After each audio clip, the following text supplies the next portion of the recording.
Oi, pessoal, tudo bem? Estamos de volta para mais uma lição da Escola Bíblica Digital. Hoje nós estaremos falando sobre a lição de número 47. Veja bem, já estamos nos aproximando do final dos nossos estudos. A nossa proposta eram 52 lições, já estamos na número 47. Falta bem pouquinho para você concluir o curso da Escola Bíblica Digital e receber o certificado do Panorama Bíblico. Pois bem, nós vamos realizar a nossa oração, pedir que Deus esteja conosco nessa ministração e vamos ao nosso tema de hoje. Onde você estiver, feche os seus olhos e vamos falar com o nosso Deus. Pai querido, muito obrigado por mais um dia que o Senhor nos concede.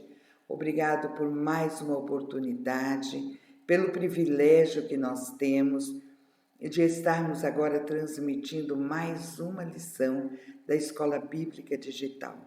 Nós te agradecemos e te pedimos que todas as pessoas que estiverem conosco, nos ouvindo, nos vendo, assistindo essa aula, que possam, ó Deus, ser tocadas por ti e entenderem o teu plano de amor para com a humanidade.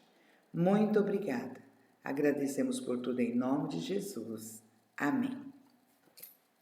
Então, meu querido, onde você estiver, minha querida, que você tenha da parte de Deus o esclarecimento para que você possa entender tudo aquilo que Deus quer que você entenda nesta lição. Então, aqui nós vemos a nossa capa. Jesus estabelece a comunhão. E nós vemos aí o partir do pão, a distribuição do pão, a importância de estarem juntos. E a nossa lição de hoje, ela traz o assunto da comunhão. Em Mateus, eu vou postar para vocês, Mateus 26, de 17 a 29, que diz o seguinte: no primeiro dia da festa dos pães ázimos, chegaram os discípulos junto de Jesus, dizendo: onde queres que façamos os preparativos para comeres a Páscoa? E ele disse: ide à cidade a um certo homem e trazei-lhe. O mestre diz: o meu tempo está próximo e em tua casa celebrarei a Páscoa com meus discípulos. E os discípulos fizeram como Jesus lhe ordenara e prepararam a Páscoa. E chegada a tarde, assentou-se à mesa com os 12. E comendo, ele disse: em verdade vos digo que um de vós me há de trair. E eles, entristecendo-se muito, começaram cada um a dizer-lhes: porventura sou eu, Senhor? E ele respondendo disse: o que põe comigo a mão no prato, esse me há de trair. Vamos continuar. Em verdade, o Filho do Homem vai, como acerca dele está escrito, mas ai daquele homem, porque o Filho do Homem é traído. Bom seria para esse homem se não houvera nascido. E respondendo Judas, que o traía, disse: porventura sou eu, Rabi? Ele disse: tu o disseste. E quando comiam, Jesus tomou o pão e abençoou e partiu e o deu aos discípulos e disse: tomai, comei, isso é o meu corpo. E tomando o cálice, dando graças, deu-lhe dizendo: bebei dele todos, porque isso é o meu sangue, o sangue do Novo Testamento, que é derramado por muitos para a remissão dos pecados. E digo-vos que, desde agora, não beberei deste fruto da vide, até aquele dia que eu beba de novo convosco no reino do meu Pai. São os versículos que estarão fazendo parte do nosso estudo de hoje. E o versículo para memorizar, Mateus 26, 28. Porque esse é o meu sangue, o sangue do Novo Testamento, que é derramado por muitos para a remissão dos pecados. Então, nós vimos o nosso texto onde é baseado o nosso estudo. Agora vamos ver o nosso texto de referência. Nós temos dois textos de referências, 1 Coríntios 11, 23 a 26 e Mateus 14, 22 a 25. Vamos lê-lo. Mateus 14, 22 a 25 diz o seguinte: E comendo eles, tomou Jesus o pão e abençoou, e partiu e deu-lhe, e disse: Tomai, comei, isso é o meu corpo. E tomando o cálice, dando graças, deu-lhe, e todos beberam dele. E disse-lhes: Isso é o meu sangue, o sangue do Novo Testamento, que por muitos é derramado. Em verdade vos digo que não beberei mais do fruto da vide, até aquele dia em que o beber de novo no reino de Deus. Olha que interessante, Jesus está falando dele, ele não beberia mais do fruto da vide. E 1 Coríntios 11, de 23 a 26, porque eu recebi do Senhor o que também vos ensinei, que o Senhor Jesus, na noite que foi traído, tomou o pão, e tendo dado graças, partiu e disse: Tomai e comei, isso é o meu corpo que é partido por vós, fazei isso em memória de mim. Semelhantemente, também, depois de cear, tomou o cálice, dizendo: Este cálice é o Novo Testamento, porque todas as vezes que comerdes este pão e beberdes este cálice, anunciais a morte do Senhor até que ele venha. Então, são os versículos que estão de referência para o nosso estudo de hoje. Qual é o objetivo da nossa lição? Primeiro é viver pela palavra de Deus e nela meditar dia e noite. E segundo é entender que há cura na comunhão com Jesus e há saúde para o nosso espírito, alma e corpo. Então, nós estamos falando sobre comunhão. E quando nós falamos sobre comunhão, nós estamos falando daqueles fatos também que antecederam a morte de Jesus. Antes de morrer, Jesus participou da ceia. Ele era judeu e comemorava, ele participava das tradições judaicas. E o judeu, todo ano, naquela época, relembrava a saída do povo do Egito. E Jesus, então, antes de morrer, participou da ceia, relembrando a Páscoa com os seus discípulos. Essa foi a origem da nossa ceia, da ceia que hoje nós celebramos. Então, Jesus declarou que o pão representava a sua carne, o seu corpo, que seria partida por cada um de nós, e que o vinho representava seu sangue, que seria vertido por nós. Então, a predição foi feita pelo corpo e sangue do Cordeiro Pascal, quando o povo israelita foi liberto da escravidão do Egito, 1400 anos antes de Jesus estar celebrando essa última ceia com seus discípulos. Jesus veio à Terra para tornar-se o nosso maná, o nosso alimento espiritual. Assim como o povo, há 1400 anos antes, atravessou aquele deserto e recebeu o maná do Senhor para o seu sustento, nós hoje, o nosso maná é o próprio corpo do Senhor sendo vertido na cruz do Calvário, nos concedendo libertação do pecado. Então, esse ato de Jesus, esse maná, esse é o nosso alimento espiritual. Então, essa lição de hoje vai nos ensinar como a carne e o sangue de Jesus se tornaram simbolicamente o nosso alimento. Jesus é o alimento para o nosso espírito. Devido ao pecado de Adão e Eva, o espírito do homem morreu. O homem foi feito para ser eterno, mas ele pecou. Então ele passou de um ser infinito para um ser finito, que tem fim.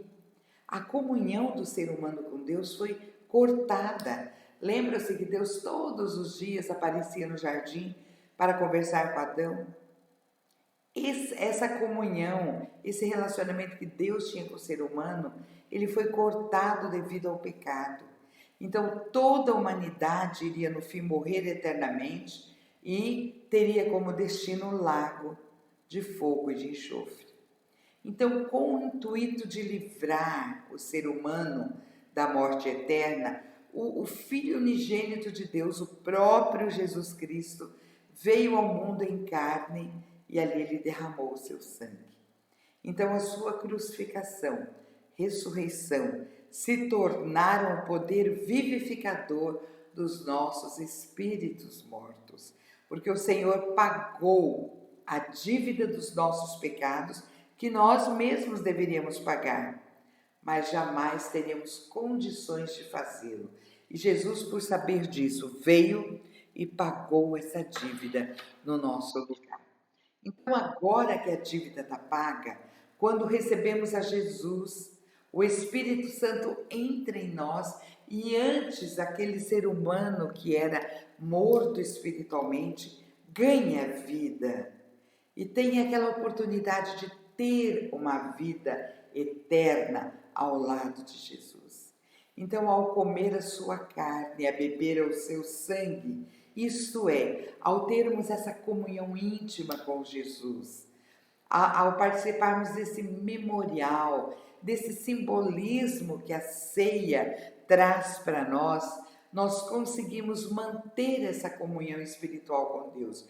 Nós relembramos do seu sacrifício, do seu sangue sendo derramado por nós. Jesus é o alimento do nosso espírito e cada dia nós precisamos comer desse alimento.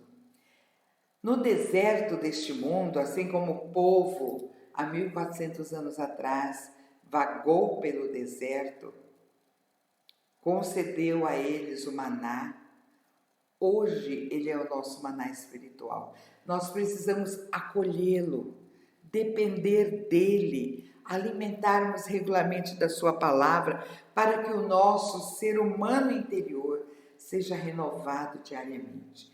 Então, quando nós fazemos isso, a vida do Senhor transborda em nós, de forma que vivemos vitoriosamente com uma fé e um poder em nossos corações que as pessoas do mundo não conhecem e não entendem.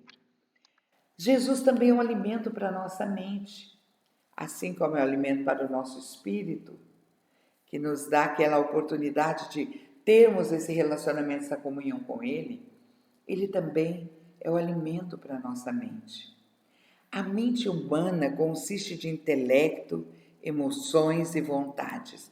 Então, os seres humanos naturais vivem pelo poder do seu intelecto, acionado através dos sentidos, do que vemos, do que ouvimos, né? Do que sentimos.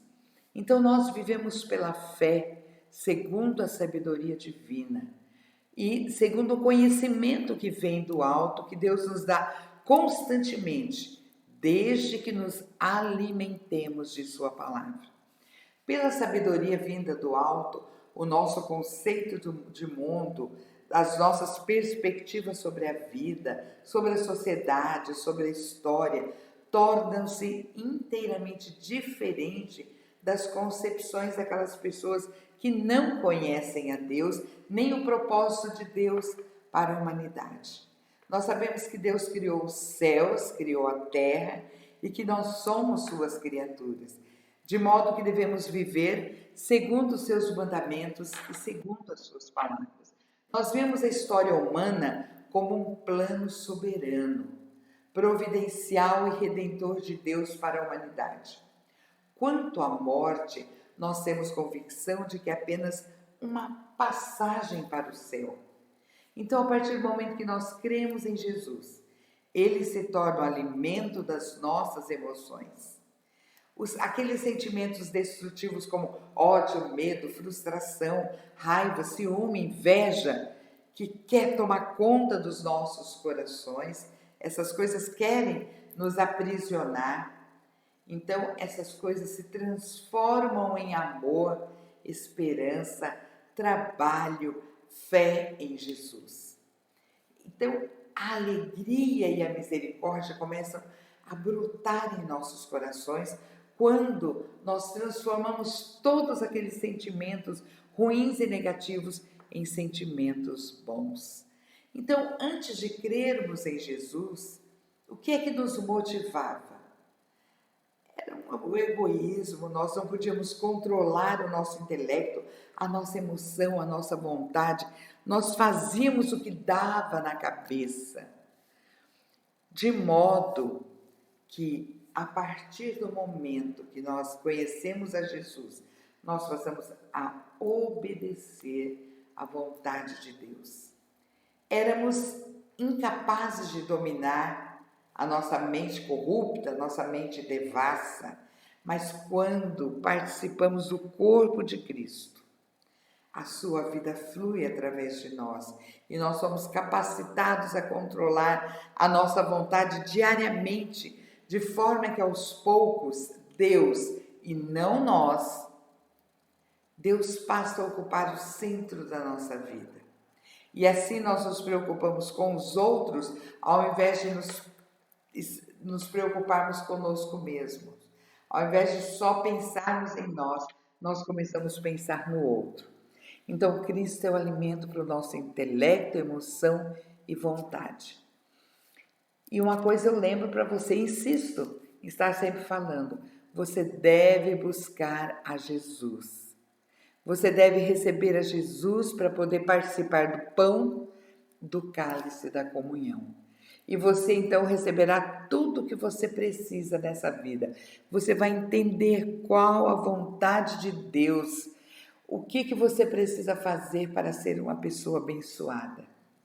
Lembra-se, Jesus Cristo é o alimento para o nosso espírito, para o nosso intelecto, né, que é a nossa emoção e a nossa vontade, mas também é o alimento para o nosso corpo. Quando Adão e Eva pecaram, essa terra foi amaldiçoada. E Adão disse, portanto, destes ouvido à voz da tua mulher.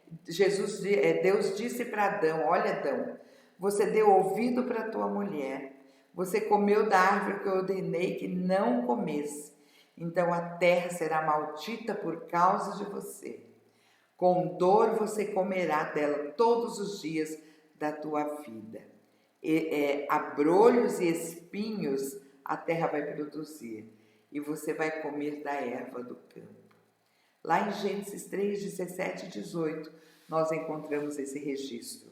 Então, quando Jesus tomou sobre si os nossos pecados, levou no Calvário, a maldição foi removida da vida daquele que crê. A Bíblia diz que Jesus resgatou a cada ser humano da maldição da lei. Se fez maldição por nós. Lembra daquela expressão? Maldito todo aquele que foi pendurado no madeiro.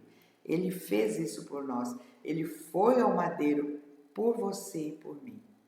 Então, Gálatas diz que Jesus tornou-se a nossa maldição, livrando-nos da maldição a que estávamos acorrentados e presos. Então, quando nós participamos dos símbolos do corpo partido, do sangue vertido, quando nós nos reunimos com os nossos irmãos que creem da mesma maneira que nós celebramos a libertação da nossa escravidão, da maldição dos espinhos, dos abrolhos, e celebramos o recebimento das bênçãos do Senhor. Então todos que participam da carne e do sangue são eternamente abençoados. Lembrando que a carne e o sangue são a simbologia do corpo e do sangue de Jesus. Então, nós simbolicamente participamos do pão e do vinho, né? O suco de uva. Jesus pode tomar nossas enfermidades, manter-nos em boa saúde enquanto nós vivemos aqui nesse mundo. Se o plano de Deus for esse para nós. Porque a Bíblia deixa claro que Ele já levou as nossas enfermidades, as nossas dores, de forma que nós podemos viver a vida eterna, livre de todo mal, sem lágrimas, sem dores. Enquanto nós estivermos aqui neste mundo, nós teremos doenças, teremos dores, dificuldades, tristezas, mas uma vez que nós estaremos morando nos céus com o próprio Deus, nós estaremos livres de todo tipo de enfermidade, de todo tipo de dor. Então, Jesus é verdadeiramente o maná espiritual para a saúde de todos aqueles que creem. Então, quando participamos da comunhão, da ceia do Senhor, nós nos lembramos que antes de ser entregue por nós, Jesus tomou o pão e depois de dar graças, deu aos seus discípulos. Então, depois de cear, ele tomou o cálice, deu graças e deu aos discípulos para que bebessem dele.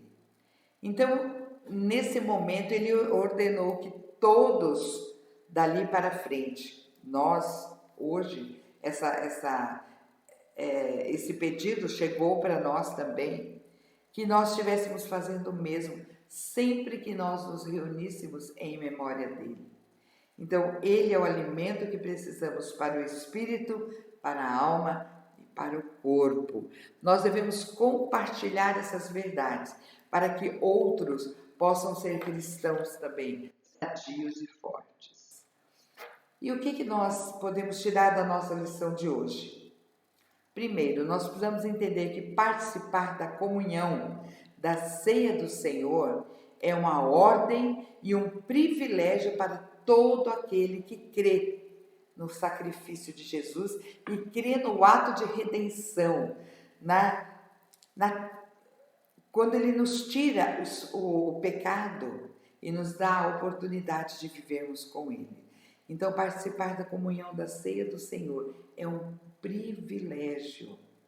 Também nós podemos concluir nessa lição de hoje que nós devemos separar um tempo para preparar os nossos corações antes de recebermos os símbolos dos sacrifícios de Jesus. Não é só pegar o pão e comer, não é só tomar o vinho e beber. Nós devemos preparar os nossos corações para que nós entendamos esse sacrifício de amor, para que nós voltemos àquele momento lá no Calvário, do porquê Jesus estava fazendo isso. Nós sozinhos não teríamos condições de redimirmos os nossos pecados. Jesus fez isso por nós, pagou o preço da nossa libertação. Nós também devemos orar para receber aquilo que nós precisamos da parte do Senhor, na certeza de que seremos abençoados por estarmos fazendo a sua vontade. Entender, através da nossa lição de hoje, que a verdadeira comunhão é mantermos com Deus e com os nossos irmãos em Cristo aquele elo de cuidado, elo de proteção, elo de comunhão, de estar juntos, partilhando as coisas boas que o Senhor tem nos concedido.